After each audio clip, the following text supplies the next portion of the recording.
começar agradecendo o espaço, agradecendo a presença de todo mundo que está aqui, agradecendo a feliz coincidência que me permitiu estar aqui hoje, acompanhar isso presencialmente.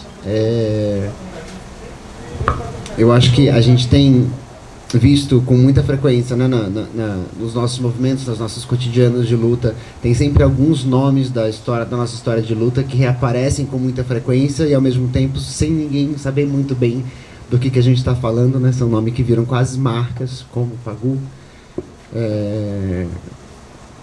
E ter a possibilidade de ouvir e resgatar a partir da experiência de quem conhece outras facetas de figuras como Pagu, de quem estuda Pagu, resgatar a radicalidade, a combatividade, o sentido real do que foi essa contribuição dessa pessoa na nossa história e na história da nossa luta, na nossa memória coletiva, é também um exercício de memória e é também um exercício de refortalecimento, né, que a gente precisa tanto do nosso campo e da nossa energia e vontade de lutar. Então, muito obrigada por estar aqui.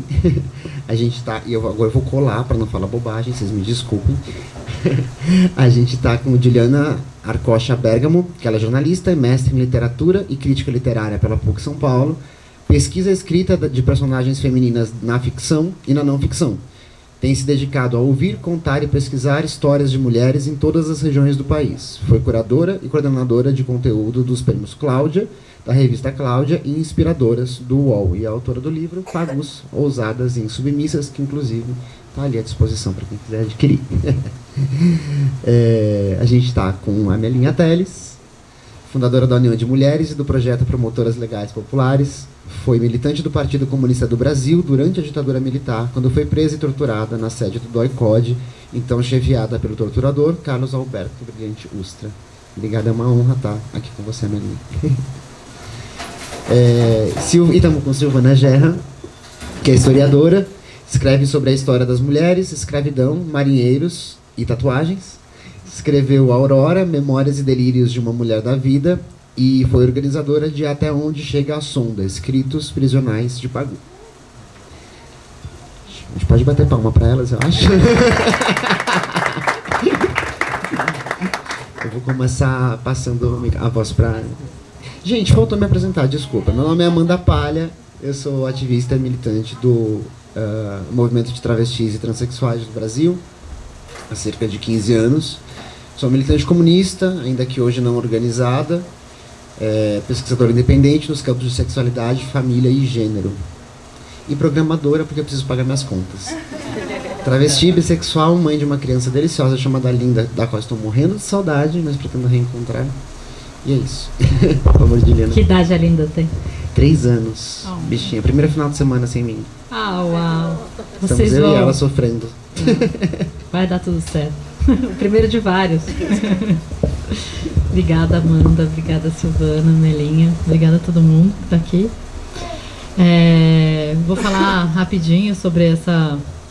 Acho que eu estava falando com a Amanda aqui um pouco antes da gente começar, que a gente tem Pagus de 2 tempos, talvez, aqui. Porque a gente tentou, nesse livro, fazer uma pequena loucura de tentar atualizar Pagu. O que não seria possível, né? Tipo, a gente até brinca na apresentação, falei aqui para quem estava assistindo a aula antes, que na época que a gente teve a ideia, foi muito rápido que a gente produziu esse livro, que é pequeno também. Tinha acabado de acontecer o comercial da Elis na Volkswagen, e aí, né, ressuscitaram a Elis ali com o deepfake. Quando eu pensei, vamos atualizar, rapidamente eu pensei nisso, falei, não, nem a literatura pode fazer uma coisa dessa, né?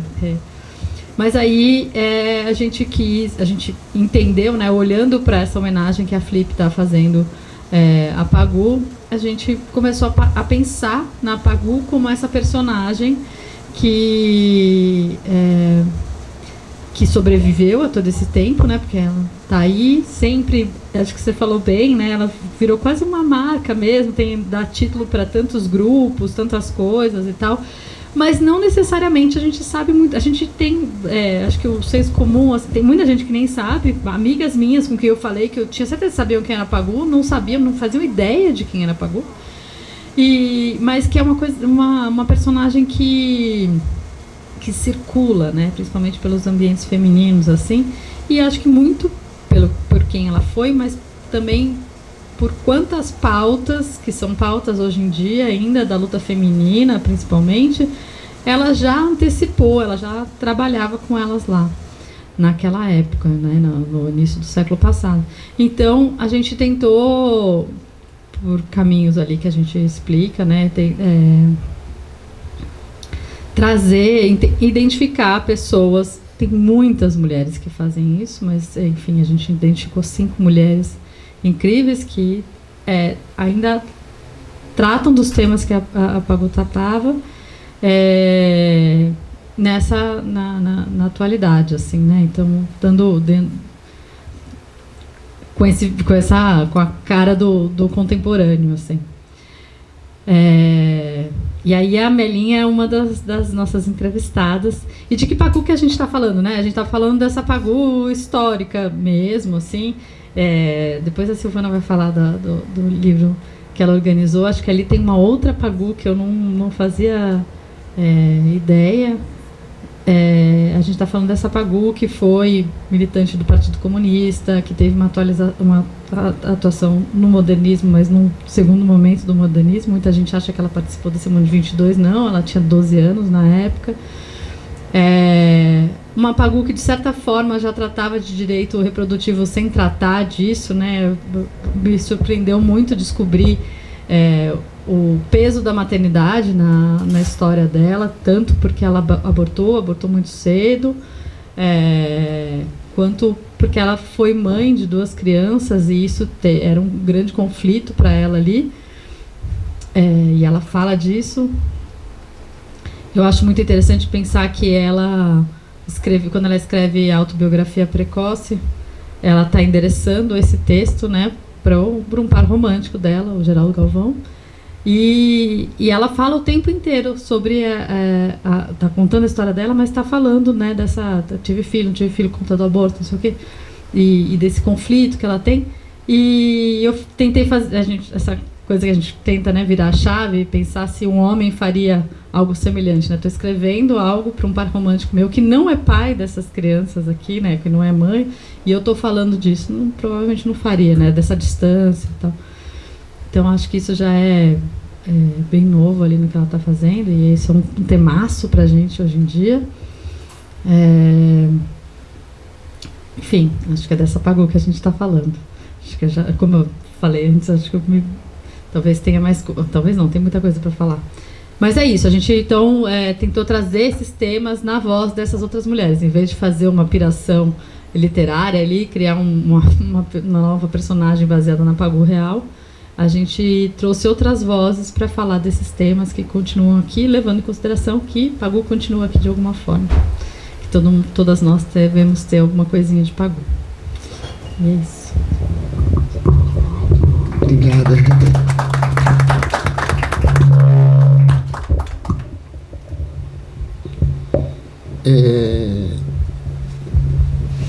Passar a palavra para a Maria.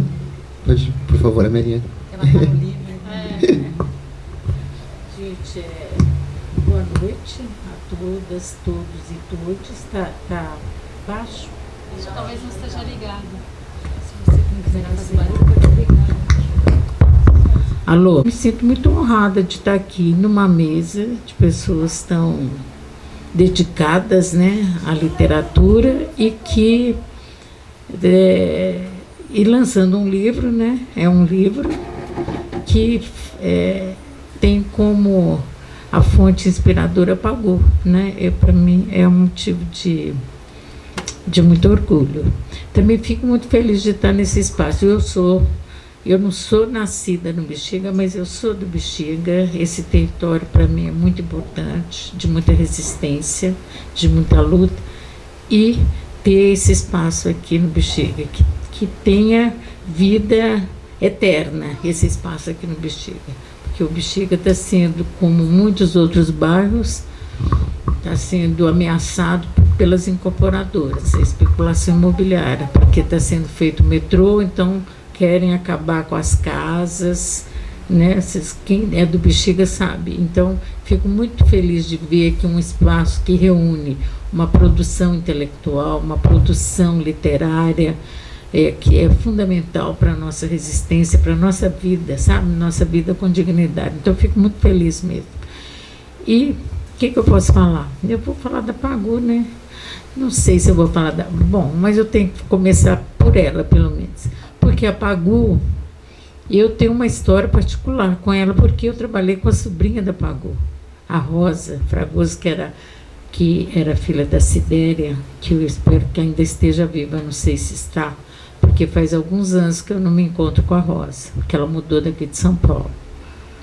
E então a Pagu, no trabalho, a gente sempre tinha um tempinho para falar da Pagu, né? Mas antes disso, o fato de ser do Partido Comunista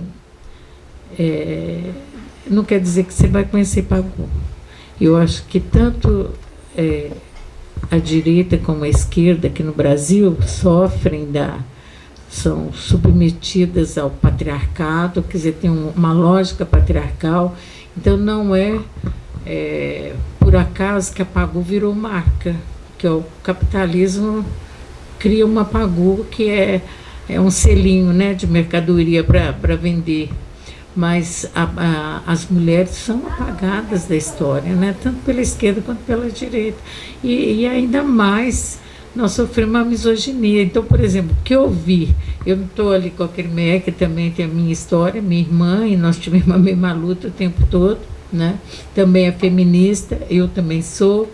Como a Pagu e a Sidéria, né? Como a Pagu e a Sidéria tiveram juntas. A Pagu era, sim, e inclusive a Sidéria que era dirigente do partido, não era a Pagu, né? Sempre a Rosa falava isso comigo, quem era dirigente, só que a Pagu, ela apareceu mais... Ela foi mais ousada, mais atrevida. Ela era uma mulher atrevida. Então, ela vai quebrar muitos obstáculos, muitas barreiras patriarcais. Mais do que a Sidéria. A Sidéria é mais contida, né? Que a Sidéria eu conheci pessoalmente. A Pagu não, porque a Pagu ela morre muito cedo e quando eu venho para São Paulo ela já não existe, né? Enquanto não está viva. Mas esse apagamento histórico, né, das mulheres é muito visto, inclusive aqui no Bexiga, né, que a gente está defendendo esse território.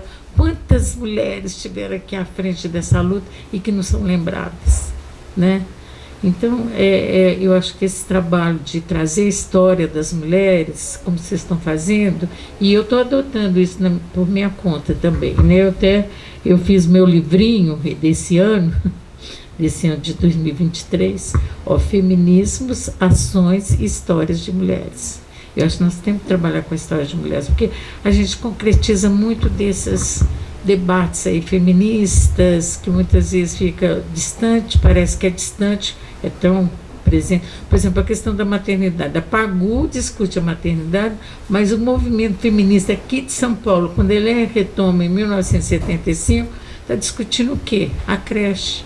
Ao mesmo tempo que você discute aborto, você está discutindo a creche, entendeu?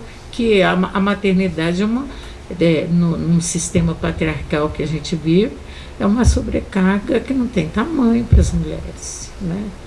E a Pagu traz a vida do cotidiano, ela vai trazer, do jeito dela, mas ela vai trazendo, ela vai atravessando, né, muitas das normas, assim.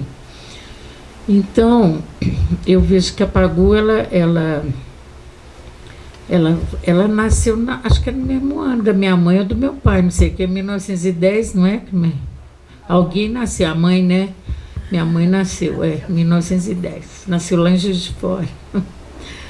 E, então, quer dizer, ela é, digamos assim, minha mãe, né? A Pagu é minha mãe, ela nasceu ali, entendeu? E eu acho que ela vai viver momentos, né? Uma coisa que nós não temos em comum, que ela é classe alta. Você fala com a Rosa, não, vocês são, porque é gente rica, aquele pessoal. Eu conheço, a Rosa mesmo morava lá no Alto Pinheiros, que é gente, né, top. Então não tem nada a ver comigo. Eu sou daqui do cortiço do Bexiga, não tem nada a ver. Agora, então a Pagu, ela pode ser usada, ela tem condições econômicas, ela convive em ambiente, ela não convive só com o ambiente da classe operária. E eu sou filha de operário e convivo com o ambiente de classe operária, é diferente. Isso traz Agora, o que é bonito na Pagu, porque a Pagu foi expulsa do PC, né? Porque uma hora é Partido Comunista Brasileiro, outra hora é Partido Comunista do Brasil, aquela discussão de nome, né? Mas ela foi expulsa do Partido Comunista porque ela defendeu um operário, né? Ela defendeu o operário lá em Santos. Ela queria que ele foi até assassinado, se não me engano, o operário que ela defendeu. Ele foi assassinado naqueles embates com a polícia matou o operário e apagou, foi em cima, né? Então, e você vê, os comunistas defendem a classe operária, mas a hora que a mulher vai tomar frente, talvez se fosse um homem, que eles tivessem aceitado, né? Um homem à frente defender o operário, mas foi uma mulher, apagou, justo apagou, né? E ela foi presa, ela foi presa muitas vezes, mas ela foi presa por isso, né? Então nós temos, eu vejo assim, o que eu tenho de comum com a Pagu é que ela foi comunista, eu também, e eu fui e sou, continuo comunista sem partido. Ela foi expulsa do Partido Comunista, também foi, né? Então nós temos ali, né? Quer dizer, eu fico pensando, ela podia ser minha mãe, a Pagu, né? Pela idade dela, ela podia ser minha mãe. E ela assim, a história dela é muito parecida, né, com as mulheres que vêm depois, que sou eu, né, da geração seguinte. Eu sou uma geração seguinte, mais ou menos, né, porque eu nasci em 1944, ela nasceu em 1910, então sou. E a trajetória, quer dizer, o patriarcado continua, como diria Eliette Safaiotti, continua muito bem de saúde, entendeu? Firme e forte. Apesar de ser desse quase um século, não, mais de um século. Ela vem trazendo, antes da Pagu já teve tantas outras que trouxeram essa luta, né? Nossa luta não vem de longe, como falam as mulheres pretas, né? Nossa luta vem de longe, não vem de agora. Então eu acho que essa ousadia dela, isso sim, isso eu acho que é uma característica assim, de todas as mulheres que resistem, que lutam, que criticam e enfrentam. Aliás, eu vejo assim, que nós mulheres só sobrevivemos porque nós somos ousadas, porque eles estão fazendo de tudo para matar a gente, para acabar. Você vê, o feminicídio está aí batendo todo dia está batendo. É o nosso cotidiano. Você enfrenta o feminicídio, você enfrenta mulher estuprada, você enfrenta mãe chorando porque ou mataram o filho ou prenderam o filho, que quantas mães estão aí gritando, né? Eu trabalho com as mães das crianças desaparecidas, com as mães das crianças assassinadas, e são muitas aqui no Brasil, né? Então eu falo assim, como é que a gente consegue, né? Eu vejo que nós a gente supera, assim, não é que supera, não gosto dessa palavra, não, a gente enfrenta, e às vezes a gente sai vitoriosa, né? Então a Pagu viveu a ditadura Vargas, né? E eu, é engraçado, eu nasci antes de terminar a ditadura Vargas. Eu nasci em 44, 45 termina a ditadura Vargas e termina a Segunda Guerra Mundial. A Pagu, ela vive a Segunda Guerra Mundial, ela vive, não sei como, mas ela está lá. E eu venho depois. E depois eu vejo que eu tenho horror à guerra. Eu sou contra essas guerras todas que estão acontecendo aqui no mundo. E vocês podem ver, principalmente essa na Palestina, na faixa de Gaza. Quem está sendo assassinado são mulheres e crianças, gente, a ponto do secretário da ONU falar que Gaza virou um cemitério de crianças. É muito dolorido isso. E nós, feministas, temos posição. Nós somos contra a guerra, nós somos a favor da paz, nós defendemos a paz a todo custo, porque a gente sabe que quem morre é a gente, são as nossas crianças, são a nossa juventude que vai morrer nessa guerra. A gente está vendo aí, está vendo, né? Está na nossa cara. Então, eu vejo como é que a Pagu teria recebido. Ela era bem nova, né? Mas ela recebeu aquelas informações da Segunda Guerra Mundial, né? E a Pagu, eu acho que ela teve menos sorte do que eu, porque ela vai pegar um tempo em que o mundo, né, o poder político é contra as mulheres de forma radical, inclusive a esquerda. Vocês vão pegar assim, 1946, tem uma Constituição no Brasil, não tem uma mulher parlamentar, nenhuma.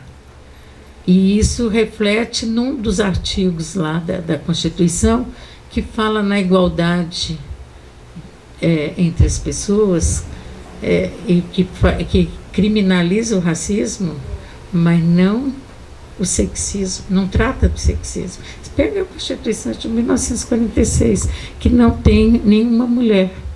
E eu já peguei uma constituinte, eu peguei a ditadura, tinha muita mulher. Na prisão, a Pagu deve ter vivido com muitas mulheres também, porque muitas mulheres foram presas, não foi só a Pagu. Foram muitas mulheres presas, muitas mulheres, tem o caso Olga Benário, que foi entregue, né, aos nazistas, que morrem num campo de concentração, mas tem... E a Pagu fica, né? Porque tantas mulheres foram presas e a Pagu que ficou, né?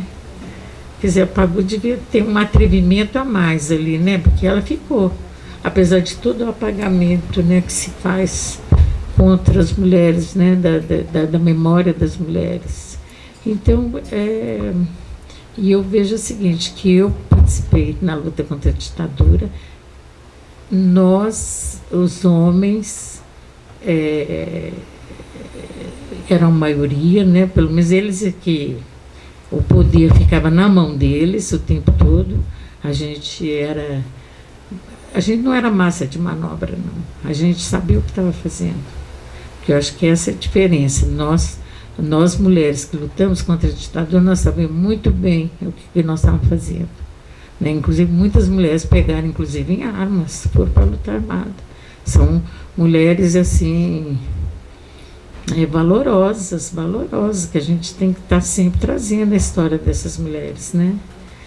Nossa, é muito bonito. Por exemplo, eu peguei um documento do Estado-Maior do Exército, porque eu fui da Comissão da Vida contra a Ditadura, não é coisa fácil, não é para qualquer uma, não. E tinha 26%. Ou seja, as mulheres tiveram uma participação muito grande. E isso fez com que a gente lutasse, não só pelo feminismo. Eu acho que a gente... Eu não estou dizendo que são as presas políticas que vão fazer feminismo no Brasil, não. Mas são as mulheres. As mulheres têm uma... Quando a gente vai demais, por mais que eles queiram apagar a gente, nós estamos lá. A presença nossa estava lá. E nós vamos fazer a imprensa feminista, nós vamos fazer a luta... Nas diretas já nós participamos, né, que foi a luta mais linda que eu acho que teve aqui no Brasil, né, das diretas já, e nós vamos participar da Constituinte. E eu falo da Constituição, esse de 88, com muito orgulho, porque nós participamos. Nós, mulheres, participamos, gente, tudo quanto era mulher tinha. Inclusive começa as mulheres trans. E as mulheres trans começam e o pessoal fala, mas elas vão ficar aqui ou elas vão ficar lá? Era uma confusão porque ninguém sabia onde colocar. Mas elas estavam lá junto, né? Então tinha as mulheres negras, empregadas domésticas, que Benedita da Silva levava de monte. Tinha as prostitutas, que umas se chamavam trabalhador do sexo. Cada uma tinha um nome, mas ia para tudo para lá. quebradeira de coco, ribeirinha, indígena. A gente era muita gente. Foi a coisa mais linda que teve. E nós conseguimos escrever naquela Constituição, gente, com muita briga, com muita luta. Eu não vou falar de Constituição aqui, mas eu sou apaixonada por essa luta, porque nós conseguimos que escrevesse lá, que eu falo mulheres e homens, estava escrito lá, homens e mulheres são iguais em direitos e deveres. Parece nada, né? Mas eu falo assim, é um marco da nossa cidadania, ali que nós começamos, marco legal, histórico da cidadania das mulheres brasileiras, começa ali, porque antes não eram nada. Por isso que o valor da Pagu é muito grande, porque ela não tinha respaldo legal, não. Ela não tinha direito de desobedecer a um homem. Ela não tinha esse direito. Não tinha. Isso nós vamos conseguir na Constituição de 88. Então, eu falo, eu tive mais sorte, porque tinha muita mulher lutando, então eu tive apoio, sempre muito apoio. E a Pagu, ela foi muito ousada e muito sozinha, muito solitária também, porque ela defendia o amor livre, sendo que a mulher tinha que ser submissa ao homem. A mulher casada, ainda era pior ainda, porque tinha que servir ao homem, servir sexualmente. Quer dizer, a mulher era estuprada legalmente, né? Então, a Pagu é difícil você, né? Eu acho bom trazer, eu acho que devia ter até seminário aqui sobre Pagu, porque trazer a história dela, essa descoberta aí que ela faz, que eu fiquei encantada, que eu ainda vou ler os livros, né, dos textos que ela tem da prisão. Gente, que mulher danada, porque eu fiquei assim, admirada quando eu vi você falando aqui, né? Ou no telefone, não sei quando é que você falou comigo. Essa mulher, texto na prisão, geralmente a polícia é assim, você está na prisão, de repente eles falam, hoje vai revistar a cela. Revista a cela, pega tudo. Tudo que você tem de bom, eles pegam. Só deixa porcaria. Então, seus textos geralmente são pegos. E quando não é pego, eles molham, né, que eles jogam aquela mangueirada, assim, aquilo molha tudo ali, ó. Fica aquela meleca, você tem que jogar o papel fora, não tem jeito. E ela conseguiu, olha só. Né? Então, eu acho que eu fico muito feliz, né, de estar num livro junto com a Pagu, né, gente? É muita honra, né? Eu viver e ver isso, né? E sendo que a Pagu viveu tão pouco, hoje é que eu vejo, né? Que eu pensando aqui, eu estou com 79 anos e a Pagu morreu com 52. A Pagu morreu em 1962 e tinha só 2 anos que tinha sido descoberta a pílula anticoncepcional, que as mulheres começam a poder ter o direito ao orgasmo sem engravidar, que é uma revolução, gente. Nos nossos corpos, na nossa cabeça, no nosso relacionamento. Porque o grande pavor das mulheres, qual que é? Até 1960, e depois também, né? Porque uma coisa é uma descoberta lá, outra coisa é você usufruir, né, desse direito.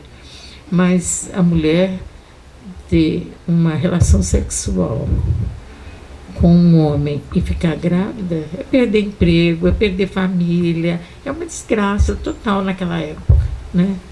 E a Pagu fez tudo isso sem pílula, sem nada. Quer dizer, ela era uma libertária, né, que estava muito à frente da ciência, à frente da política, à frente dos relacionamentos, assim, né, daquelas normas. Ela rompeu com o patriarcado, né? E no momento que tinha poucas mulheres organizadas do ponto de vista do feminismo. E eu já peguei um tempo melhor, é isso que eu falo, eu tive sorte, né? Eu acho isso.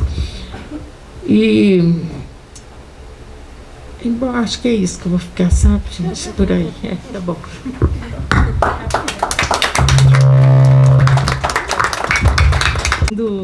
Se você sente uma honra de estar com a Pagu no livro, eu sinto uma honra de estar sentada contigo na mesma mesa, né? A Melinha é uma das heroínas da nossa história. E, enfim, né? Foi guerrilheira. Você foi guerrilheira? Você se identifica como... Não, eu me identifico como guerrilheira, mas quem foi guerrilheira foi o Eu fui guerrilheira da imprensa, né? Agora da imprensa clandestina. A imprensa clandestina tem que falar aqui, isso aqui. Gente, aí voltou para mim. Não, porque eu defendi a guerrilha, defendi as mulheres na guerrilha, mas eu era da imprensa clandestina. A imprensa clandestina é um tipo de guerrilha que também ninguém trata. Ninguém fala da imprensa clandestina e muito menos das mulheres que trabalharam nessa imprensa, muito menos. Agora, a Crimeia foi guerrilheira mesmo, ela foi guerrilheira do Araguaia, que era um movimento guerrilheiro que tinha na região do Araguaia. Então, é isso. Bom, é isso, é um prazer, viu, Amelinha? Obrigada por compartilhar sua história, né? E, bom, e você também foi apresentada, né? Passou por tortura, então... Talvez você ache importante, né, trazer isso sempre. A Patrícia Galvão também foi torturada, mas ela não consegue falar sobre isso. A gente não... Ela fala em tortura, mas ela não diz como, né? Os escritos dela prisionais não falam exatamente da prisão. Às vezes, sim, ela passa, mas vamos dizer que ela não teve tempo para lidar com trauma, né? Você que falou que está pensando em escrever sobre...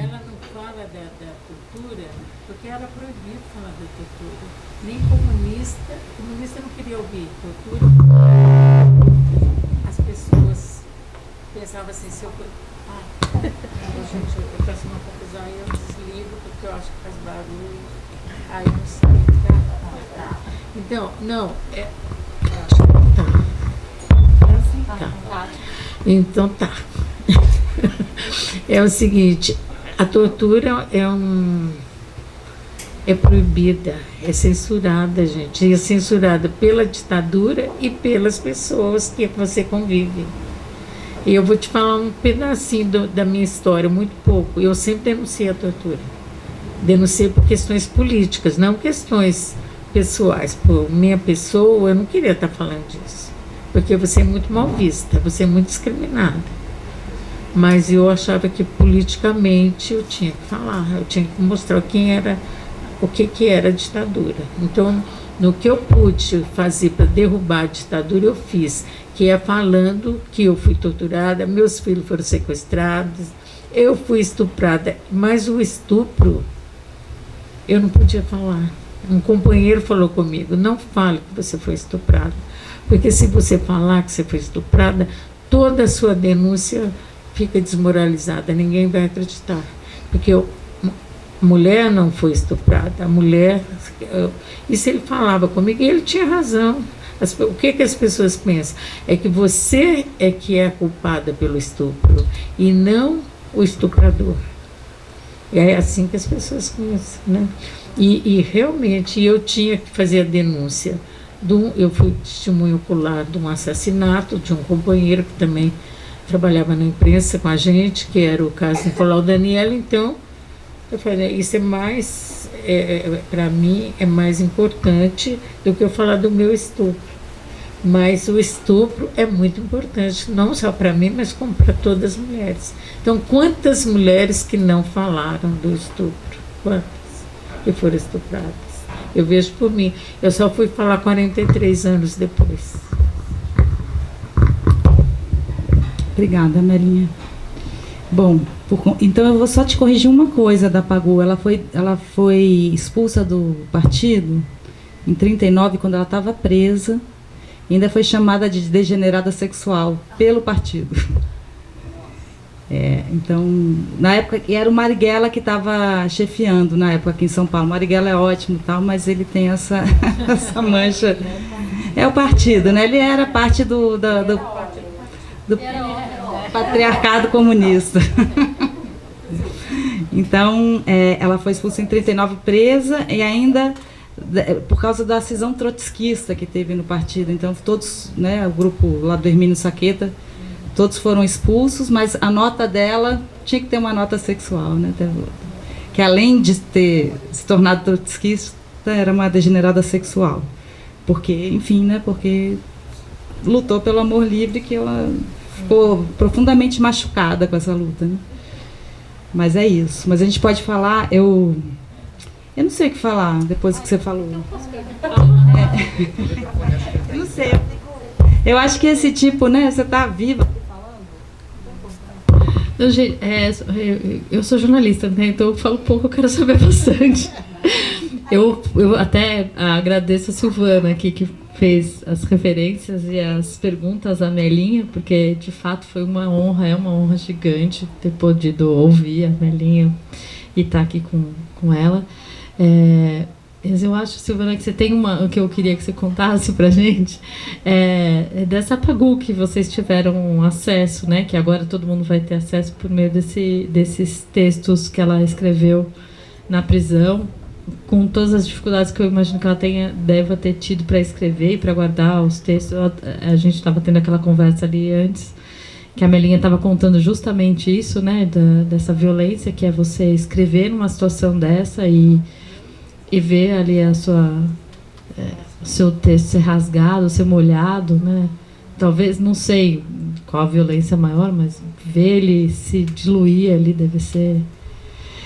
Então, eu queria que você contasse um pouquinho dessa pesquisa, desse processo de encontrar esse texto e se debruçar sobre ele, assim.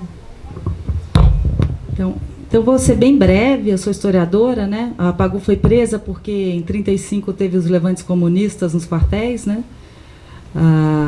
Rio Grande do Norte, Rio de Janeiro e Recife. E depois disso, o Getúlio era o presidente. E depois disso teve uma caça mordaz aos comunistas e afins, né? Tanto os ativistas quanto os simpatizantes, né? Então foi todo mundo para a cadeia. Então ela mesma foi presa porque ela estava distribuindo panfletos, né? Ela era uma panfletária do comunismo e ela trabalhava com essa coisa de mimeógrafo também. E aí a polícia encontra ela, já está perseguindo ela desde 1932, encontra ela no Bosque da Saúde. Ela já tinha se livrado, né, e aí ela foi presa.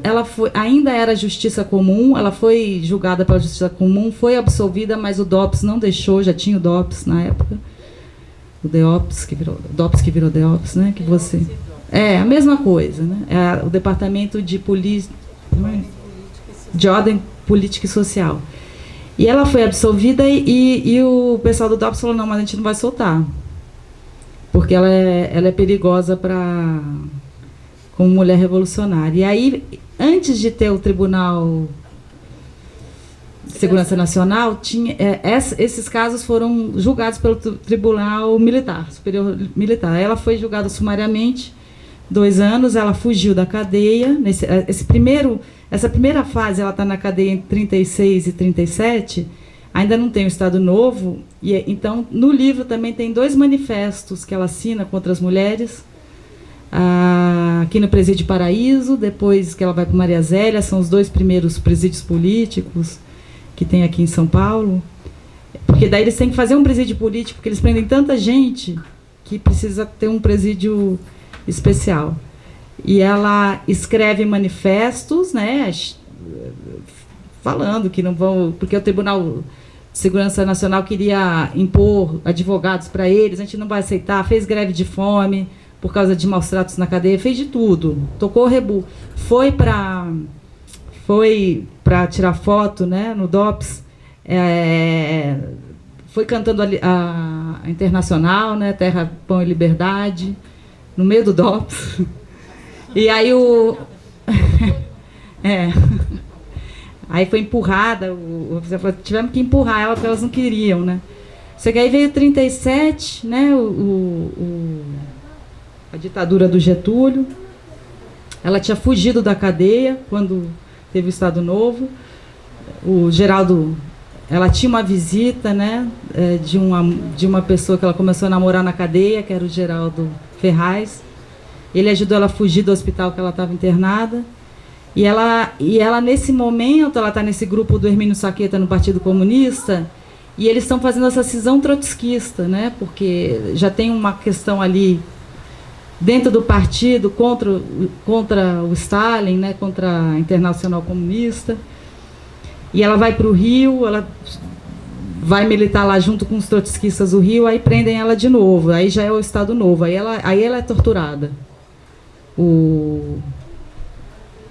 Esqueci o nome dele, um escritor, vou lembrar. Ele disse que ela foi torturada... Darcy Ribeiro. Foi torturada com arame quente na vulva, né? Esse tipo, eles adoram fazer isso com mulher, né? Sempre a vulva, os seios. E aí ela ficou presa no Rio. Né? Lá no Rio, eu não sei, Amelinha, como ela escreveu uma carta de uma militante para um jornalzinho do Mário Pedrosa, que era desse grupo trotskista, uma carta dizendo como ela, falando sobre essa cisão, que não dava mais para ficar ligada à Internacional Comunista por causa do Stalin, né, por causa do que eles estavam julgando que tinha se tornado fascista, né, a União Soviética. E ela escreve uma carta enorme dentro da cadeia do Getúlio. Eu não sei como isso passou, não tenho ideia. Isso foi... Acontecia, ela conseguiu. Só que aí ela tá muito doente, ela consegue transferência aqui para a Casa de Detenção de São Paulo. A Casa de Detenção era onde foi a Torre das Donzelas. Você ficou lá? Não. Então era o presídio ali, Tiradentes, foi a primeira casa de detenção de São Paulo. E também foi a casa de correção. Antes de ser casa de detenção, foi casa de correção, que era onde os escravizados ficavam, que fugiam. Então ali tem muita história, e tem um portal lá ainda. Não tem mais o presídio. Aí ela ficou presa lá, aí esse texto que a gente editou, ela escreve lá, é um texto muito provavelmente velado, sabe? Aí ela vai fazer um texto que parece uma coisa de amor, mas é um texto em diálogo com Memórias do Subsolo do Dostoiévski, é um texto muito para dentro, justamente para não tirarem dela, né? Ela recebia livros na cadeia, livros que não eram ligados à política, né? Então livros de literatura ou de psicanálise e tal. Então ela vai fazer um texto muito mais literário e sobre a angústia dela. A angústia é um bom termo para a cadeia, né? Porque o Graciliano também termina de escrever Angústia na Cadeia e tal. E aí ela consegue salvar esse texto, ela leva embora com ela quando ela sai da cadeia, né? Então, o livro é sobre esses textos, essa carta de uma militante, até onde ela chamou isso Até Onde Chega a Sonda, esse texto literário que ela não terminou, e esses manifestos que ela consegue, em 36, antes do Estado Novo, fazer manifestos muito fortes, assim. E é isso. Aí, em 40, quando ela sai da cadeia, ela não está mais no Partido Comunista, ela vai se dedicar ao jornalismo, ela foi também da imprensa clandestina há muitos anos, né, na década de 30 toda. A gente nunca vai saber o que ela escreveu, imagino que você também. Só você que sabe, né?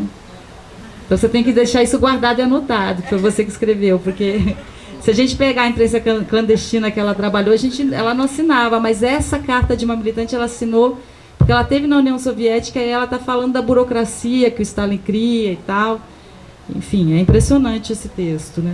E nesse mesmo, ela publica isso enquanto ela está sendo presa, expulsa do Partido Comunista. Daí ela sai, ela fica um pouco longe da política, escrevendo em jornal a década de 40 toda, tenta se matar em 49, porque ela fica muito deprimida depois da cadeia.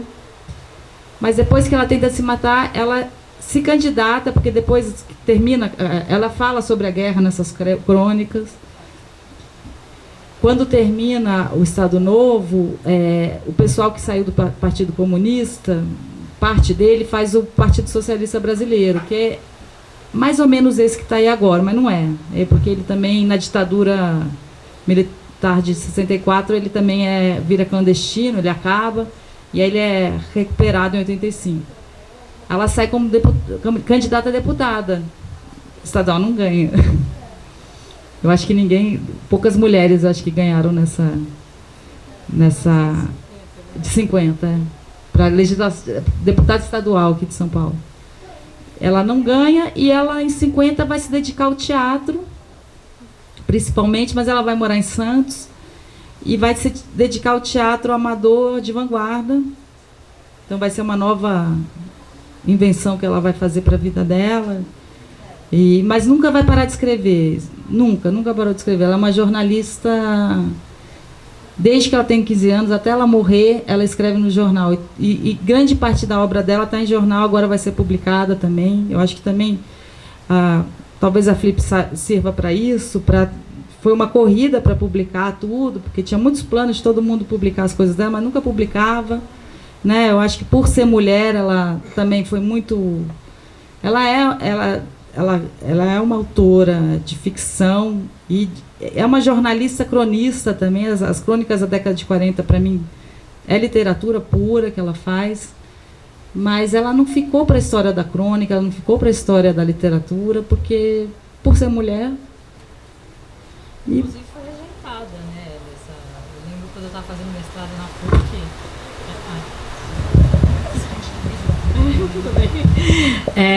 Quando eu entrei, estava no mestrado, entrou uma outra pessoa que queria trabalhar com parque industrial. E as professoras super torceram o nariz para ela. Ela entrou, o projeto dela foi aprovado e tal, mas isso aqui não é literatura, porque era muito panfletário e tal. Então, acho que até dentro da literatura tem essa... Eu acho que o interesse dela não vem das artes, vem mais do feminismo, hoje em dia, o interesse por ela. Mas as mulheres que escrevem são muito desvalorizadas, nossa. Inclusive pela universidade. Né? Eu assisti aquele filme, um documentário da Cassandra Rios, né? Ela é uma escritora lésbica que vai falar de relações lesboafetivas, enfim, homoafetivas. E ela é uma editora, ela fundou a editora e ela, segundo nesse documentário, ela vende mais livros do que o Jorge Amado. Que olha que o Jorge Amado é ele e o Paulo Coelho, né? Não tem para ninguém.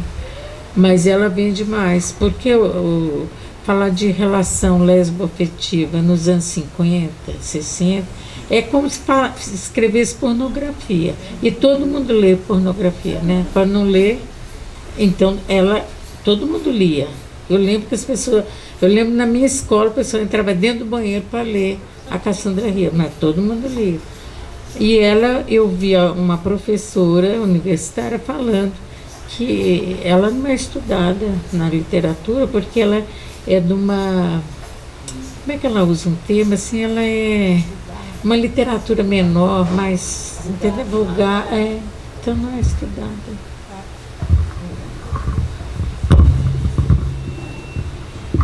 Do barulho. Eu fico pensando que, para além de ser mulher e ter o trabalho desvalorizado por isso, também tem essa pecha que ela e outras figuras históricas que passaram por, né, experiências similares e mudanças similares têm, que é o fato de ter tocado em temas que são polêmicos até hoje, né? Então, além de ser uma mulher que escreveu, uma mulher que falava sobre amor livre, uma mulher que ficou marcada por ser, né, assim, ousada e submissa e comunista, né? Então, eu fiquei até me perguntando, Amelinha, se eu puder te fazer a pergunta, que é algo que até hoje a gente que está, né, no campo da esquerda, acredito que experiencia, mas imagino que tenha sido sempre cada vez mais difícil conforme a gente olha para a história, essa régua que parece que existe quando a gente está em movimentos militando com homens, né, eu chamo de régua porque parece que é sempre uma régua mais alta para o quanto a gente é capaz de, permitida perguntar. Assim, você falou da questão, se fosse um homem fazendo aquilo, né? Ou a justificativa que foi dada para a expulsão dela do partido, né? E eu fico pensando que a abertura ou espaço que homens têm em espaços comunistas, por exemplo, mas não só, para serem heterodoxos, ou para fazer perguntas ousadas, ou para escrever pornografia, ou para, né, ter dúvidas, ou para se questionar, é muito mais ampla do que o que a gente consegue encontrar, porque nos nossos casos geralmente isso gera expulsão ou isso gera descredibilização.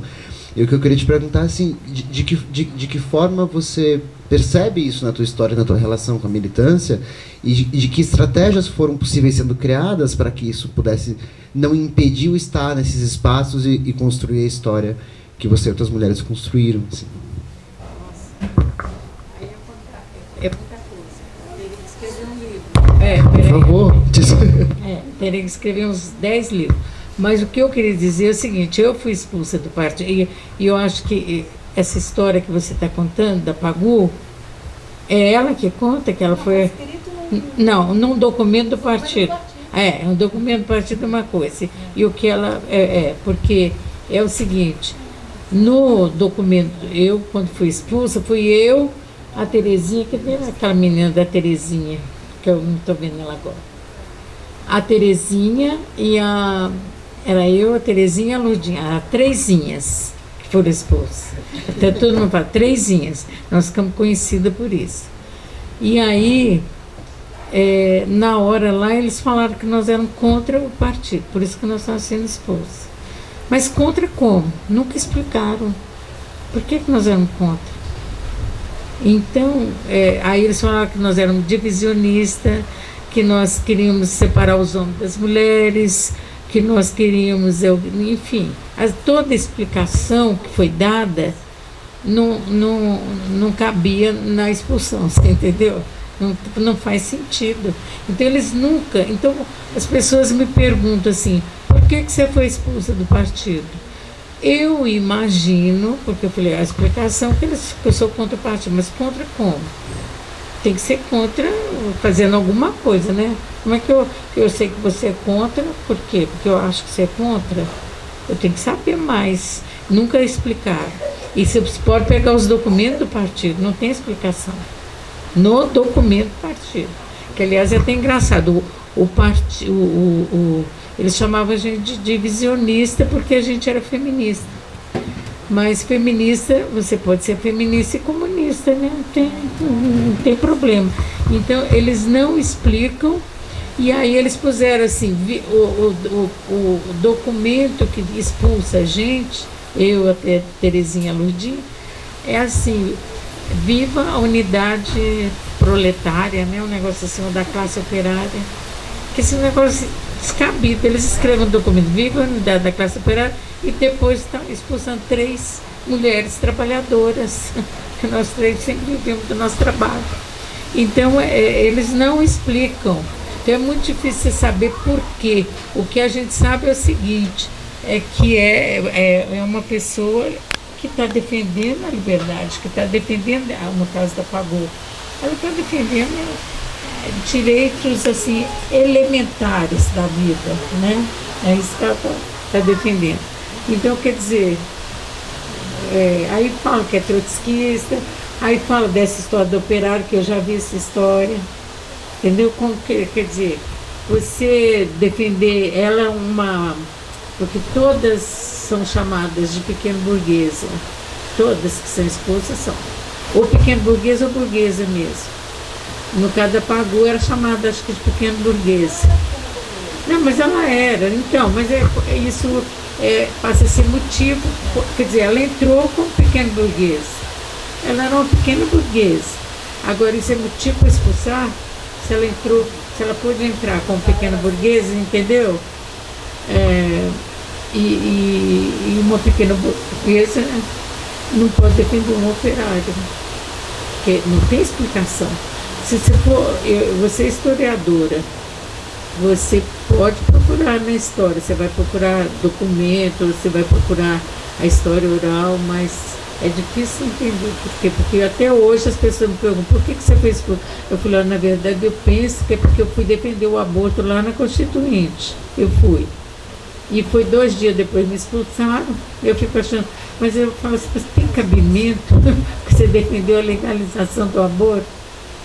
Certo? Porque eu nunca vi nenhum documento do partido dizendo que é contra a legalização do aborto. Nunca vi nenhum documento do Partido Comunista, até hoje eu não vi.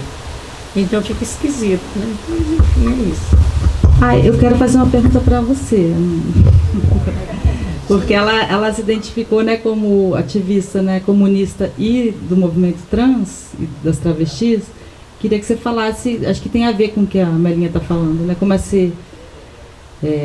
tem até uma crítica meio rasa hoje em dia, que os movimentos identitários estão atrapalhando, que é uma bobagem, né? Como se uma coisa, né, a classe está aí, muito bem, obrigada, né? Então como é que como é que para você ser do movimento trans de travestis há 15 anos e também no comunismo?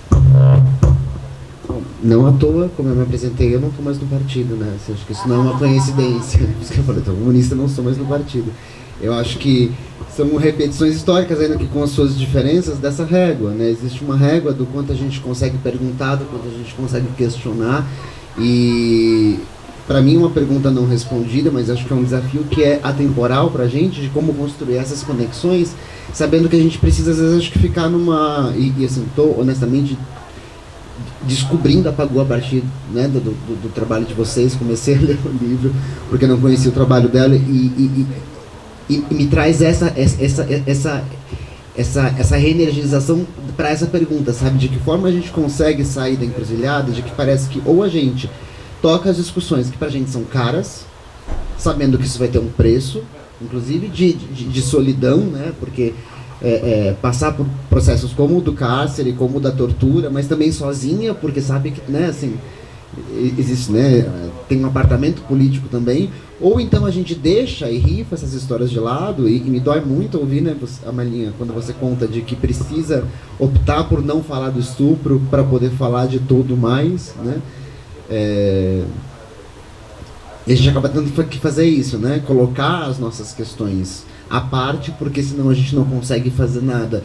E é uma escolha muito cruel, né, com as nossas demandas. Eu acho que esse é um desafio que está posto atemporalmente. Eu não sei se tem resposta para você. É difícil, né? Eu acho que o desafio é conseguir construir as sínteses, mas também entender que há um limite do que é disputável de cada espaço. E, de repente, se o nosso compromisso, e para mim, acho que essa é a minha grande verdade, se o meu compromisso é com a minha classe, o meu papel como militante é estar onde eu melhor posso contribuir com esse compromisso. Enquanto é no partido, eu vou estar no partido. Quando deixar de ser, eu vou deixar de ser. E se for com gente que todo mundo acha que é pós-moderna e todo mundo acha que é insubmissa, que é, né, baixa demais e suja demais, isso não é um problema, porque a gente está na militância não é para dar conta de estética nenhuma. A gente está na militância por causa do nosso compromisso com a classe, e esse é o objetivo final, né? Acho que para mim é mais isso. Nesse sentido.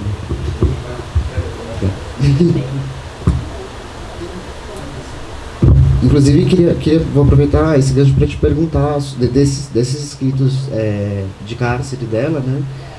Como você percebe, se está presente de alguma forma, e como perpassa ou como afeta essa dimensão da solidão e da relação dela com a expulsão do partido, né, se isso participa dessa angústia de alguma forma, nesses conflitos.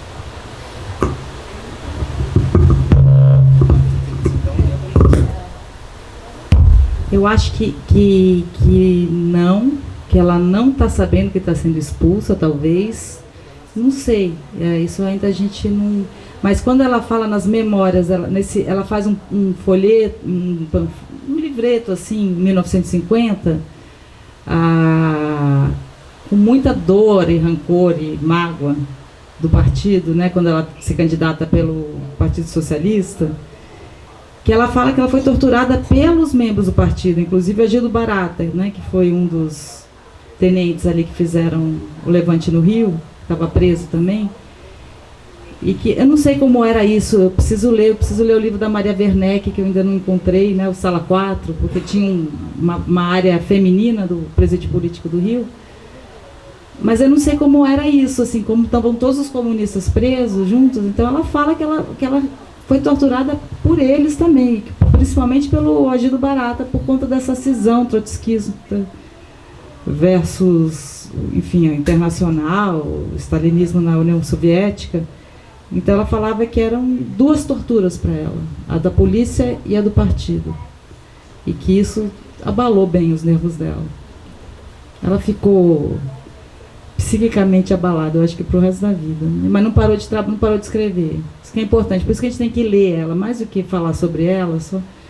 Agora as coisas vão estar publicadas, aí eu acho que vamos ouvi-la, né? Vamos ouvi-la, acho que tá na hora de ouvir, de ler. Apagou menos ouvir o mito, né? Mas ler aquelas... Inclusive, quando eu comentei mais cedo, né, de que fazem com ela, o que fazem com outras figuras. Na hora me lembrou Frida, eu não falei porque eu esqueci o nome dela, porque eu estou nervosa, mas me recorda agora uma outra figura que também é muito interessante, e que eu também não vou lembrar o nome agora, mas eu falo para vocês depois, que é uma comunista alemã da década de 20, que fundou um sindicato de trabalhadoras do sexo. Ela era do Partido Comunista Alemão. E a gente não sabe nem o nome dela, porque Lenin menciona ela para Clara, nas cartas que ele troca com Clara, que foram publicadas, menciona criticando a iniciativa dela, e o nome dela é apagado. E ela tocou um jornal organizado e escrito por trabalhadoras sexuais na Alemanha na década de 20. E ninguém, a gente não sabe, não tem nada sobre ela nos registros, assim, ela desapareceu dos registros históricos. É a Cat Gutmann. Cat Gutmann, isso. Obrigada. Referência em tempo real. Obrigada, Bernie. Foi ela que citou.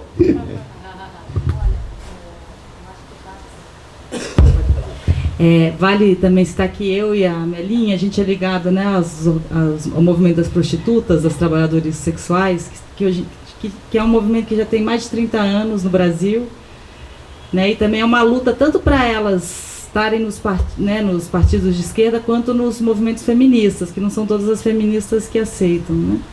Então, e foi a Pagu, eu fui estudar a Patrícia Galvão porque eu estava trabalhando com a história da prostituição e estava fazendo um pós-doc sobre sexualidade feminina. E por conta do Autobiografia Precoce, que é muito raro um diário falando sobre sexualidade, ainda mais em 1940, né? Uma mulher falar sobre a própria sexualidade é muito raro. Hoje em dia está mais comum, vamos dizer assim, mas mesmo assim, né? A gente é uma minoria, né? A gente tem que lembrar que a gente sempre é uma minoria. Mas eu li um artigo dela sobre os artistas no Juqueri.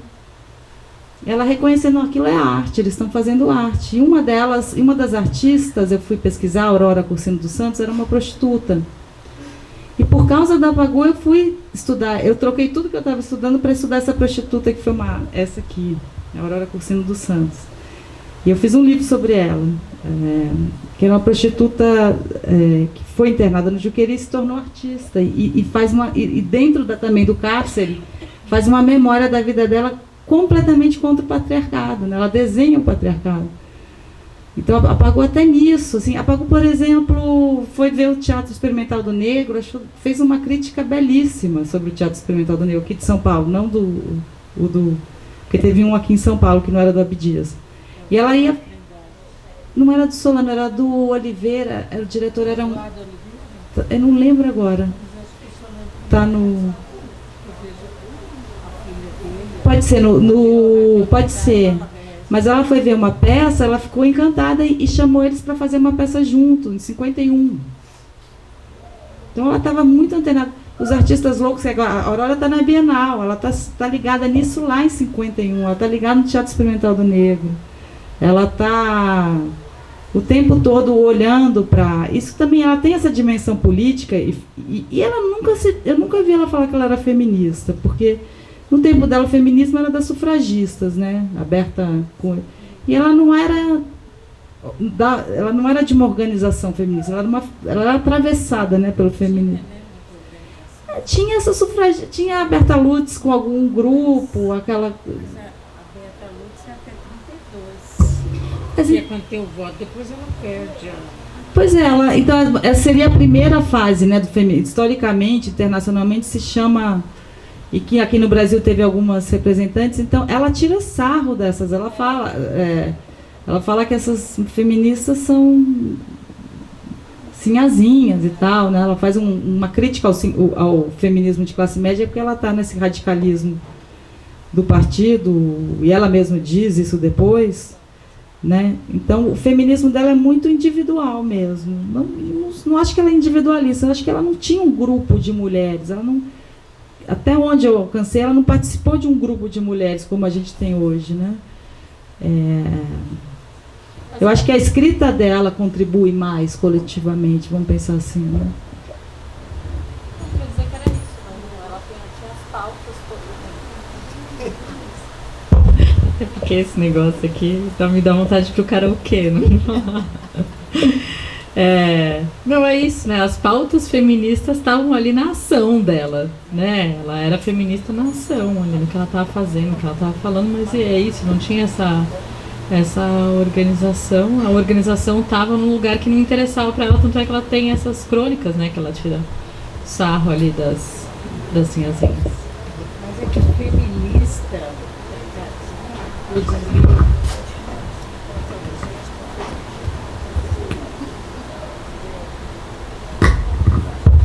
então, feminismo, até hoje, às vezes é pejorativo, até hoje.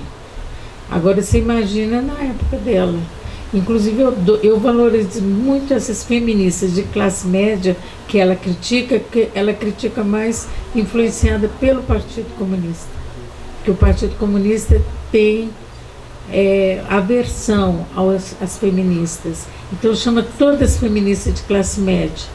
E isso eu ouvi dentro do partido, inclusive todas têm influência, ficam copiando coisas de mulheres da Europa. E eu até combatia eles, porque eu enfrentava também, né? Porque eu falava, escuta aqui, o Marx, vocês não são marxistas? E o Marx é da Europa, não é não? Ele não é? Então, quer dizer, o Marx pode ser, você pode copiar o Marx. Agora você vê uma outra lá, que é uma mulher, você não pode. Então, existia muito preconceito. Até Eliette Sapiotti, que é a grande feminista assim, da nossa turma aqui, é que traz toda a inspiração para nós, né? Ela é a nossa mestra, a Eliette Sapiotti. Ela tinha vergonha de falar que era feminista. Vergonha e medo. Rafa, imagina eu dentro, ela dava aula lá na Unesp de Araraquara, ela falou assim, eu chego lá e falo, eu sou feminista, o pessoal me põe para correr, entendeu? Eu tinha medo. Então, eu acho que era uma forma dela justificar também porque eu não sou feminista, porque todo mundo tinha... Feminista é uma coisa que até hoje ainda é assim, pegava mal, agora pega mal também, sabe? De outra forma, que agora você é identitarista, se você fala que é feminista, então já de todo jeito, porque o patriarcado é muito forte, gente, essa que é a questão, ele é muito forte e ele está aí. Então, a misoginia está presente na nossa vida o tempo todo. Então, muitas mulheres que são feministas têm medo de falar que são feministas. E a Pagu deve ter sofrido isso, nossa, porque eu acho que a Pagu, não é que ela é individualista, mas ela é solitária. Ela é solitária. Essa que é a questão.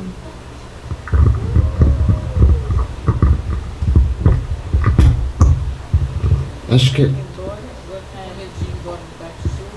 Verdade. Eu deixei minha janela aberta. Nossa. Só por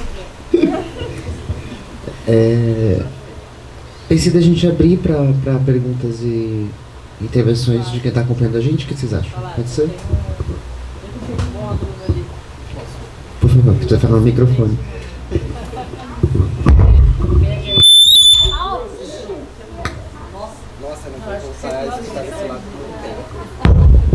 A gente tem como abaixar um tiquinho os microfones, porque eu acho que é isso que está dando ruim. Não dá para ouvir? É mesmo? Ah, é porque tá aqui a caixa, né?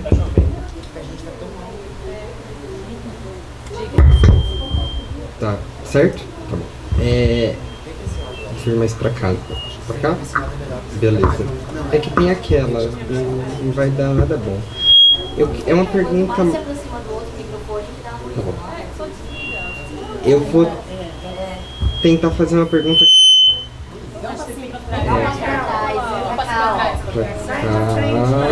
Pronto. Que é mais ou menos para Melinha, mas eu acho que perpassa todo mundo, principalmente para pensar a Pagu. Mas também da vivência da Melinha sobre estar num ambiente partidário que se reivindicava. Eu acho que o PCdoB teve um início mais ou menos ligado ao mal e tudo mais. Mas quanto a essa questão, eu não sei se eu não consigo enxergar a Pagu exatamente como uma trotskista, não por um asco ao trotskismo, a figura do Trotsky, ou um ódio à figura do Stalin, mas porque a Pagu parece alguma outra coisa. Parece que... Porque o trotskismo, a Terceira Internacional não estava reivindicando também as questões da mulher ou as questões LGBT da mesma forma.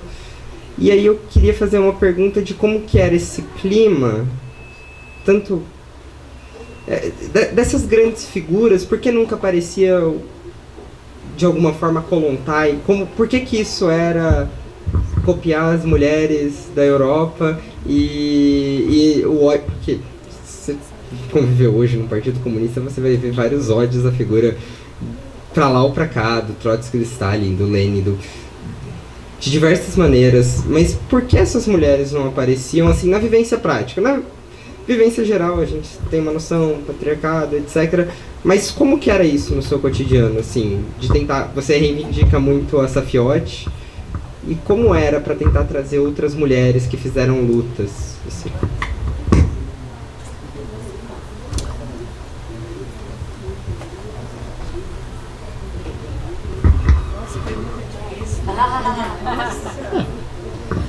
Alguém quer colocar mais uma pergunta? A gente acha que depois para juntar, acho melhor, né? Porque daí junta um bloco e...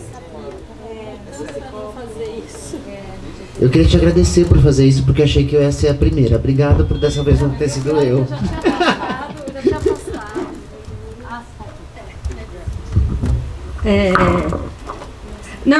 Eu tenho muito interesse pela PAGU, e não é uma provocação nem nada, mas sou uma militante trotskista, né? Não estou num partido hoje, mas me reivindico trotskista. Comentar um negócio que você falou sobre ela ser expulsa como degenerada sexual, né? E aí como é contraditório, porque na autobiografia precoce ela coloca que o PCB tinha pedido para ela seduzir um cara para conseguir documentos. Então, assim, o partido que colocava ela nessa posição depois acusava ela de degenerada sexual, assim. Mas eu acho que também tinha um grande ataque à PAGU, assim, que ela fala sobre... tinha um negócio de que você devia ser uma trabalhadora. Quando ela vestiu um macacão operário, aí ela foi respeitada pelo partido. Enquanto ela era lanterninha do cinema, ela não era reconhecida como trabalhadora. Então tinha um fetiche do trabalhador operário, eu acho que no Partido Comunista, e ela, como uma pessoa que tinha interesse pelas artes e tudo mais, não se encaixava nesse fetiche que o Partido Comunista tinha, assim. Eu tenho muito essa sensação, assim, essa identificação com ela também, assim, de que eu acho que é uma concepção errada da classe trabalhadora do Partido Comunista, assim, de fetichizar e não reconhecer que a classe trabalhadora é muito mais ampla e tem interesses muito mais amplos do que só ser aquela pessoa que veste macacão e vai para o trabalho. Mas eu acho que você estava falando do feminismo, e eu fico pensando se não tem muita ligação também com o fato, tipo assim, ela queria muito ser do Partido Comunista Brasileiro, né? Tanto que na autobiografia precoce ela fala que ela foi expulsa, pediram para ela se retirar, e aí ela escreve o Parque Industrial para tentar voltar pro PCB, assim, porque ela queria muito se dedicar à classe trabalhadora, e naquele momento ela só viu o PCB como o organismo possível para ela se dedicar à classe trabalhadora, assim. Enfim, era o PCB, né, que depois ela inclusive rompe na seção trotskista, porque vinha o Stalin já ganhando espaço, assim, contra as pautas das mulheres, inclusive na União Soviética, né? Sendo contra a legalização do aborto, tendo como visão a mulher que tem que parir vários filhos para reconstruir a União Soviética e tudo mais e tal. Então eu fico pensando se isso não teve um peso dela não se reivindicar feminista e não reivindicar essas figuras feministas que estavam sendo enfim, estavam sendo perseguidas pelo stalinismo já, né? Tipo, a Kollontai, ela tem que sair ela meio que depois ela meio que assim abre mão de várias ideias dela para não ser perseguidas pelo stalinismo e tudo mais e tal, pensando na Kollontai que foi citada, por exemplo. Então eu fico pensando isso, assim, e eu acho tipo assim, por exemplo, o Parque Industrial, assim, estou falando várias coisas, né? Mas eu estava pensando o Parque Industrial literariamente, assim, as pessoas falam isso, né? É panfletário, mas as pessoas falam a mesma coisa do Jorge Amado, mas ele vai ser estudado milhões e trilhões de vezes. A PAGU não pode ser estudada milhões e trilhões de vezes. Mas eu acho muito curioso que o Parque Industrial termina com a personagem principal abrindo mão do relacionamento dela porque o rapaz está sendo acusado de ser trotskista pelo partido, né? Ele está sendo expulso, e aí ela abre mão dele para ficar no Partido Comunista. E depois isso vai acontecer com a própria Pagu, assim. Então, eu vejo a literatura da Pagu como um grande reflexo da vida dela, assim. E eu acho fantástico, assim. Eram mais essas coisas que eu queria pontuar sobre ela. Obrigada. Gente, eu vou fazer uma pergunta um pouco superficial, talvez. Primeiro, agradecer, porque a gente tá conhecendo a Pagu ainda, né? Então, o que eu conhecia dela era o que tá lá na internet, super superficial, e ainda né? Muito feliz com o que tá saindo pra gente poder conhecer mais. Mas eu tô curiosa, assim, sobre quais são as grandes influências diretas da Pagu, no sentido do que tem aparecido aqui na conversa, sobretudo em relação ao amor livre, ao fato dela ser expulsa do Partido Comunista. Eu não sei, mas sinto um cheiro, assim, de... Ela se conectou um pouco com os anarquistas em algum momento. Não sei se isso aconteceu, é uma curiosidade. Se ela leu a Emma Goldman, porque a Emma Goldman também escreveu muito em jornal e tem uma pegada um pouco parecida, pelo que eu estou entendendo delas. A Emma é quem traz o tema do amor livre para o Brasil, né? Então, assim, será que elas se conheceram? Vocês sabem disso? Fiquei um pouco curiosa nesse sentido mesmo, dessa influência direta nisso que aparece muito como ela solitária ou individualista. Sinto alguns flertes aí, fiquei curiosa para ouvir um pouco sobre isso.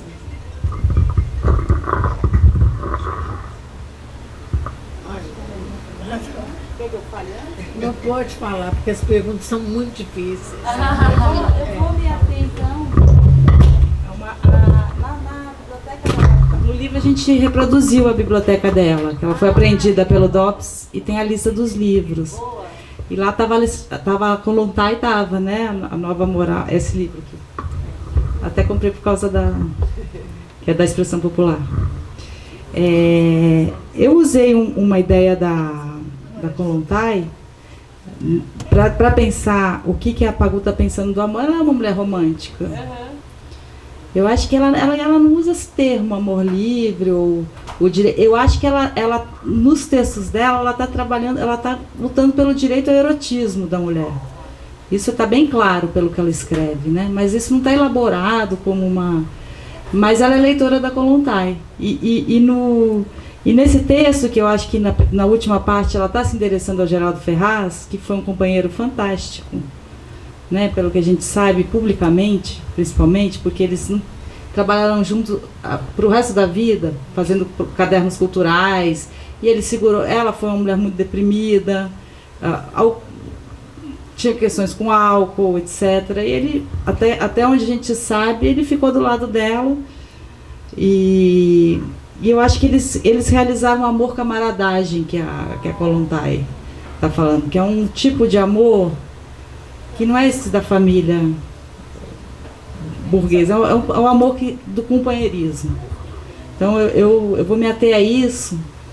E quanto às questões lá do partido, da história, dessas questões, se ela é trotskista ou não, eu não consigo te responder isso, porque ela está nessa cisão trotskista, mas eu acho que na década de 40 ela dá um tempo, porque ela ficou doente mesmo.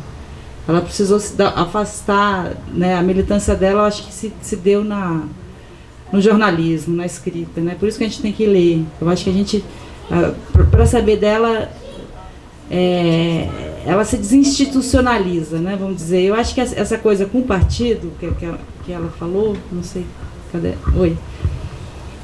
Eu acho que era uma linha do partido na época, dessa proletarização, né? O partido mudou muito. Eu não conheço bem a história do partido, para falar, mas no período dela, a orientação era essa, né? Você deixar a sua vida pessoal pelo partido. E ela fala isso no Autobiografia Precoce, como um pouco ligando isso à juventude mesmo. A ideia, uma ideia obcecada por ser parte do partido, por obedecer.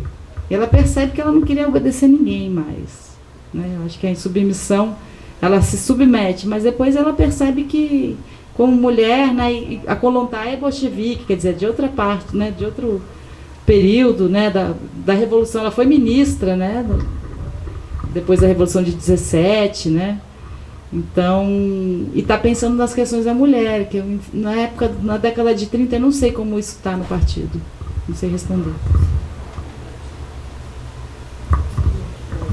As perguntas são difíceis, mas eu acho assim, que a Pagô, ela não é, ela quer viver a vida com liberdade de pensar, de fazer, né? Que eu acho que é um desejo que todo mundo tem. Eu vejo a Pagô assim.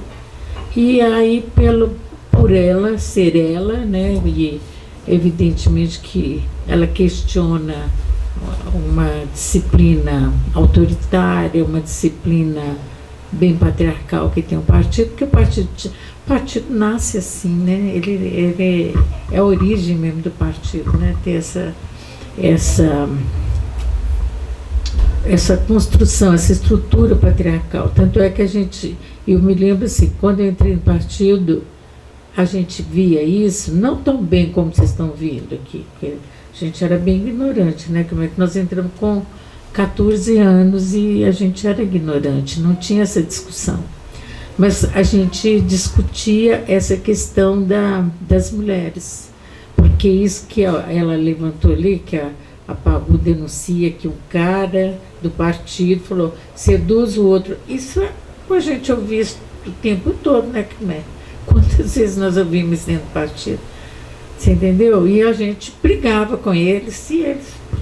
ela não é politizada ainda, tu entendeu? Quer dizer, a gente não era politizada, porque a gente não ia com cara tal. Inclusive eles faziam, eu acho assim, quando você falou assim, eu falei, gente, mas é a nossa vida.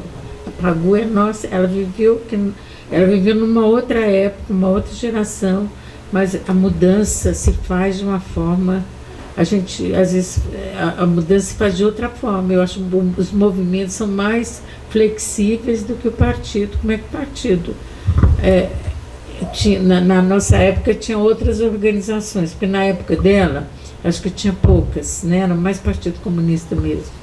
Na nossa não, tinha outras. Então os caras falavam assim com a gente, do partido. Vai lá, namora o cara para você pegar aquele documento que nós estamos precisando dele. Mas era assim, muito tranquilo, sabe como? Não tinha nem... assim, pedir desculpa. E quando a gente fala, isso é um absurdo, você está querendo usar a gente, entendeu? Eles, que isso, gente? É uma questão prática, nada de usar, você entendeu? Queria explicar para a gente que eles estavam certos, ainda insistiam e vinham com argumentos bastante fortes, assim, sabe? Ou seja, aqui que manda somos nós, os homens. A partida é muito patriarcal, eu acho, e imagina, a Pagô queria viver a vida dela. Eu acho que ela não era nem trotskista, ela não era nada. Ela queria ser uma pessoa libertária, sabe? Defender. Eu sinto isso nela, porque eu sinto isso em mim também, entendeu? Eu sinto isso em mim. Não é, gente? Vamos pensar, nós estamos aqui, a gente precisa fazer alguma coisa, porque a vida está difícil, está ruim, a gente está vendo coisas absurdas. Então vamos ver o que a gente faz. Agora, não é porque sou afinada, não tem esse... vamos ver o que o cara falou, aquele outro. Não, e os partidos, hoje eu vejo, eu acho assim, eu fui do partido durante 20... Não sei, um dia eu fiz as contas, deu 27 anos, eu não sei se é isso mesmo. Você vê que é muito tempo. Toda a ditadura, eu passei a ditadura inteira, em 21 anos de ditadura, eu passei no partido. Na clandestinidade, não é fácil não. E, então, o que você vê? Eu acho o seguinte, que foi bom, eu não acho que foi uma experiência ruim. Com tudo isso que vocês levantaram aqui. Porque na ditadura, o que você vai fazer para você lutar contra a ditadura? Sozinha você não ia dar conta, é diferente agora. Agora eu vejo aqui vocês, vou ver se esse movimento aqui eu concordo, se dá para a gente viver num clima bom, eu vou no outro, eu vou lá naquele outro grupo, eu fico aí. Agora, na ditadura não tem isso, na clandestinidade não tem debate. Então, pelo menos ali, eu podia participar, era um instrumento importante. Agora, eu acho que como... Eu não sei o que a gente vive agora, porque eu não consigo entender que isso é democracia. Eu acho que nós estamos tentando, né? Eu não consigo entender como democracia. Pelo menos não era essa democracia que a gente falava lá nos anos 50, né? Que quando é o pós-guerra, a gente fala em democracia, mas não era isso para mim. Até hoje não... Agora, mas você tem uma certa liberdade. Eu posso estar aqui falando o que eu penso, vocês estão falando o que vocês pensam e tal, aí a gente, entendeu? Vamos ver o que... Eu acho que tem esse... É um outro momento histórico. Agora, se imagina ela viveu o que nós vivemos. A sorte é que nós, eu e a Crimeto, quando eu falo, né, nós duas, porque vocês não viveram nada disso, nem acho que vocês, né, vocês são filhas de nós, né, ou netas de nós, filha, filha, neta, enfim, são outras gerações. Mas a gente viveu um tempo de ditadura, aí que a história entra. Porque nós vimos um tempo de ditadura diferente da ditadura que viveu a Pagô. Você entendeu? Porque nos anos 60, isso que eu até escrevo sobre isso, eu gosto de escrever, que é o seguinte: as mulheres brasileiras, nós temos uma perspectiva de ter orgasmo, pelo menos sem se engravidar. A gente cria essa perspectiva, porque já tem esse negócio de anticoncepcional. Então, quando você vê as mulheres gritando lá, direito ao nosso corpo, nossa, é uma descoberta para nós. Realmente não temos direito ao nosso corpo, você entendeu? Nós vamos descobrir isso. Mas tem mulher no mundo inteiro gritando isso. Né? E o partido acha que são as mulheres burguesas, que são individualistas, que esse negócio de corpo, que corpo. Mas o corpo é muito importante, né? Se eu não tenho corpo, eu estava aqui? Não estava, né, gente? Então, corpo é um negócio. Aí você vai discutir isso com os comunistas, mas é uma questão. Você vai... Aqui no Brasil, nós saímos do campo para a cidade, que a maioria da população brasileira vivia no campo, gente. 2/3 da população, eu venho dessa época, 2/3 viviam no campo. A cidade, ela começa a inchar, e os problemas que nós estamos vivendo hoje, a consequência disso, é na ditadura, porque a ditadura cria os parques industriais aqui nos grandes centros urbanos, todo mundo tem que vir para cá para trabalhar, não faz a reforma agrária, muita gente é expulsa do campo, é morto, então vem tudo para cá. Para as mulheres, isto é uma outra dinâmica, outra vida. Olha o quanto que nós descobrimos tendo que sair do campo vindo para a cidade. Muda muito. Eu não vou falar aqui, porque senão eu vou ficar falando aqui o dia inteiro. Mas, e a outra coisa que eu acho que muda é que nós vamos... Esse negócio de falar que feminista está lutando pelo direito de trabalho, isso é mentira. Ninguém... Direito de trabalhar, nós estamos lutando agora no neoliberalismo, todo mundo, porque não tem mais trabalho, né? Então eu vi manifestação aqui em São Paulo, o pessoal gritando, queremos trabalhar, você já viram isso? Os taxistas gritando, queremos trabalhar. Quer dizer, quando é que a gente ia gritar isso, né, gente? Foi a última coisa, né? Trabalho é ruim demais, imagina que nós vamos lutar por direito ao trabalho. O que nós queremos é que, já que nós trabalhamos, nós queremos condições dignas, nós queremos salário igual, trabalho igual, entendeu? Já que tem que trabalhar. Mas com a ditadura nós tivemos que trabalhar, porque a indústria que cresce aqui a ditadura tem a ideia de criar o maior parque industrial do mundo, ser o Brasil. Então, e o capitalismo acha legal, porque é que a mão de obra é barata, sempre foi muito barata, as mulheres então são muito submissas, essa é a ideia, então está ótimo, mercado de trabalho, tá.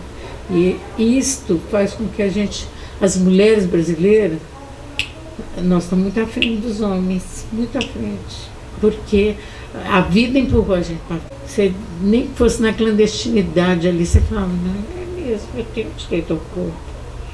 Estava pensando ali, qualquer mensagemzinha que aparecesse, hein? Sim, o direito ao orgasmo, o direito a amar as pessoas, né? A desejar as pessoas, tudo isso a gente, mesmo estando na clandestinidade, eu lembro do grande discussão que deu no partido quando a Beth Frida veio no Brasil. Ela veio em 1969, em pleno AI-5, que vocês nem sabem o que é, mas eu estou falando. É a ditadura dentro da ditadura. É aquele tempo que a gente estava morrendo. A gente morria, a gente abriu o jornal e disse, ai, morreu aquele lá. Que dia que vai ser eu? Porque você estava ali na fila. Terrorista morto em tiroteio, tudo mentira, né? A gente morria assim. E a Beth Frida, foi uma discussão dentro do PCdoB. Que absurdo. Não sei o que dizer, o Pasquim falando que é uma mulher feia, mal amada, e o PCdoB também. E eu dentro desse processo, eu estou ali dentro, porque e vocês se acham bonitos, né? Porque cada homem feio, horroroso que tinha ali. Ai, gente, qual o problema? Vocês não gostam, vocês não querem liberdade também? Tem o direito. Gente feia também tem o direito, né? De amar, de gostar. Ai, eu me irritava com aquilo, sabe? De fazer aquela crítica tão mesquinha, né? Porque é uma coisa muito mesquinha, mas era assim que pensava. Assim. E tá difícil de mudar, né? Ainda tem muita gente pensando assim, infelizmente. Então, eu não respondi pergunta de ninguém aqui, mas não respondi. Mas eu vejo o seguinte, que essa discussão a gente tem que fazer com as próprias mulheres. Porque muitas mulheres, aquelas mulheres que foram para a guerrilha do Araguaia, que é as que mais próximas de mim, essas mulheres foram muito... Olha, um dia vocês têm que entrevistar a Crimeia, ela contar a história dela. Porque tem muitas histórias não reveladas, muitas histórias silenciadas. Ainda não, nós somos silenciadas, nós mulheres. Então, essa ideia de escrever história, eu também estou nessa agora, escrevendo. Porque, mesmo que seja pequenininho, sabe? Mas a gente tem que escrever para a gente trazer para um público maior, para começar a discutir. Vamos ver se a gente... Eu acredito na mudança das pessoas, sabe? Nessa circulação de ideias, de experiências, nessa troca. Porque eu aprendi muito. Felizmente, eu saí da cadeia. Eu encontrei dois grupos. Um grupo das mães dos desaparecidos políticos e desaparecidas políticas. Porque todo mundo lembra dos desaparecidos, não lembra das desaparecidas, né?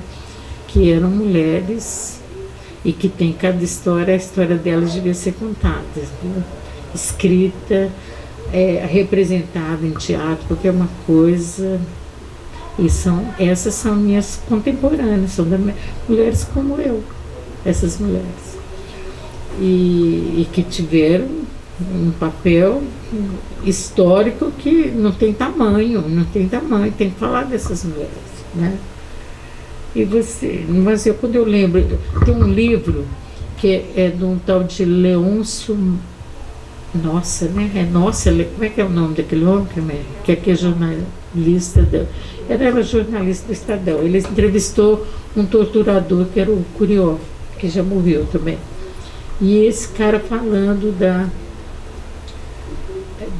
Dina. Dina é uma guerrilheira do Araguaia, uma mulher preta, baiana, que vai lutar até o fim.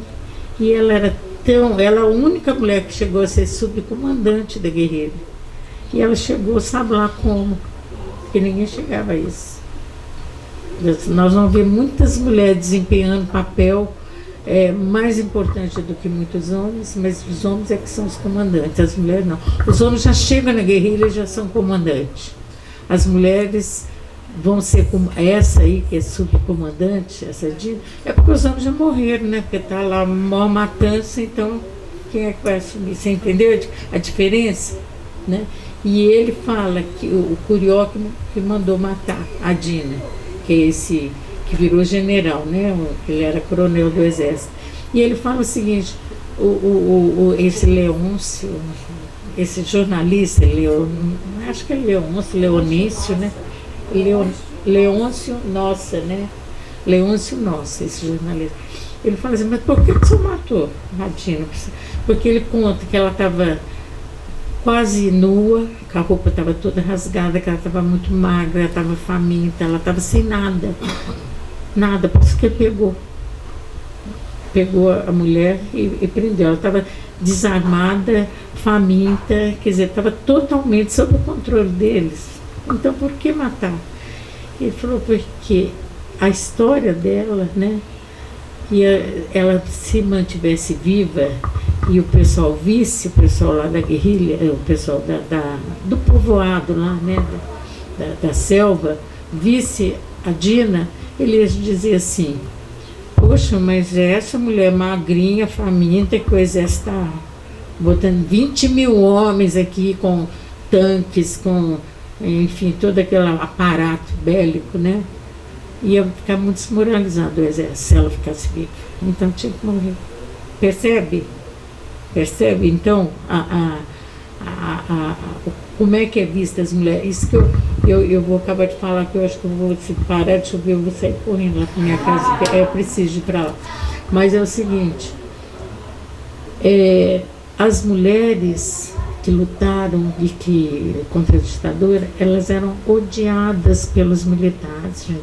Você pega as falas dos militares. Esse Adir Fiuza, que era o comandante lá do Rio de Janeiro, do DOI-CODE de lá. Esse Paulo Malhães, que era da Casa da Morte lá de Petrópolis, e do CIE, né, que era... Gente, vocês falando das mulheres, que nojo que eles têm. Ele fala isso, mulher e esse negócio que agora é chamado de homossexual, porque naquele tempo, ele não fala o que ele falava. Mulher e homossexual são os piores inimigos que a gente tem. Eles não suportam.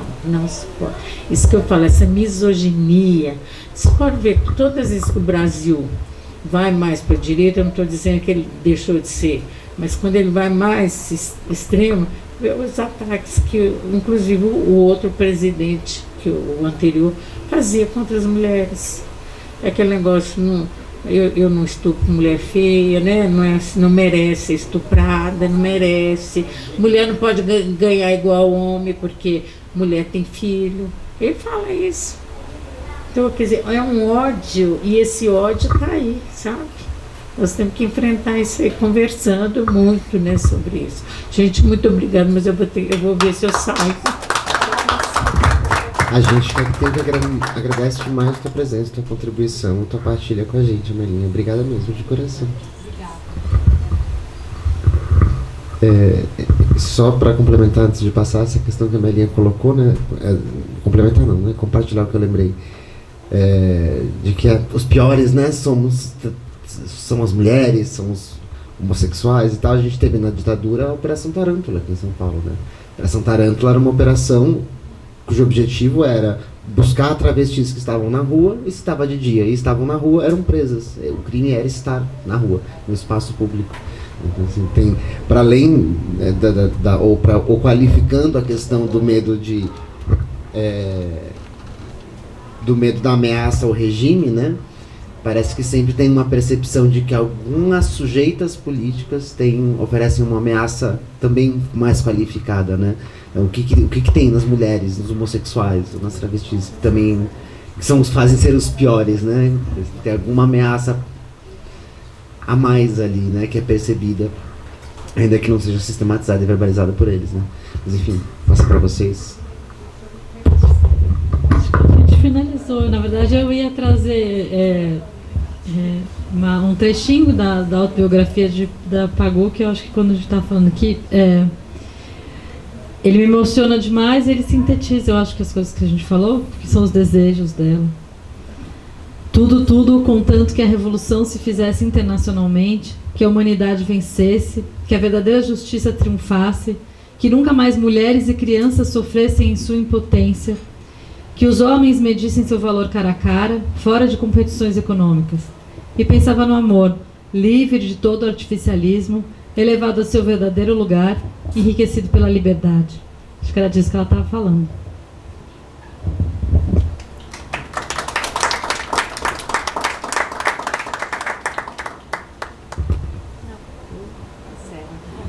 Obrigada. Foi ótimo. Obrigada, gente. Gente, muito obrigado. Agradecer também o espaço. Agradecer a todo mundo que esteve com a gente, que me ajudou a mediar a mesa, porque obviamente não sabia o que eu estava fazendo, mas obrigado por me ajudar no processo. E que a gente siga, né? Assim, eu acho que a gente fica pra mim dessa contribuição de que obviamente tem algo de muito atual nisso, né? No que a gente está vendo. E obrigado por facilitar que chegue até a gente tudo isso. Obrigado.